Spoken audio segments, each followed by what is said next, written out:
Welcome to my class. আমি বিকাশ মাহাতো। আজকে জানবো ভারতের সংবিধানে উল্লেখিত বিভিন্ন মন্ত্রীদের বয়স সীমা। প্রত্যেকের মন্ত্রীদের এক এক করে বয়স জানবো, কত বছর হওয়ার জন্য, মানে কত বছর এই মন্ত্রী পদে বসার জন্য বয়স প্রয়োজন হয়। চলো প্রথমে জানবো রাষ্ট্রপতি। রাষ্ট্রপতি হওয়ার জন্য 35 বছরের প্রয়োজন হয়। এবং 2 নম্বর হচ্ছে উপরাষ্ট্রপতি। উপরাষ্ট্রপতি হওয়ার জন্য সেম 35 বছর। এবং প্রধানমন্ত্রী হচ্ছে 25 বা 30। 25 বছর হচ্ছে যদি লোকসভা থেকে আসে তাহলে 25 বছর, এবং যদি রাজ্যসভা থেকে আসে তাহলে 30 বছর। 4 নম্বর হচ্ছে রাজ্যপাল। রাজ্যপালের হচ্ছে 35। এবং 5 নম্বর হচ্ছে মুখ্যমন্ত্রী। মুখ্যমন্ত্রী 25 বছর। এবং 6 নম্বর হচ্ছে রাজ্যসভার সদস্য।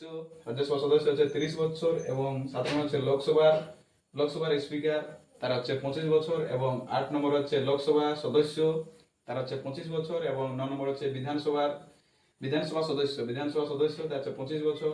10 নম্বর হচ্ছে পঞ্চায়েত সদস্য, তারা হচ্ছে 21 বছর।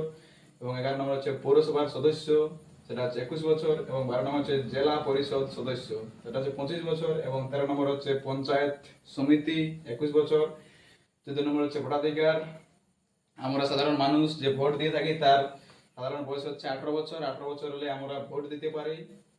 আজকের ভিডিও এই পর্যন্ত।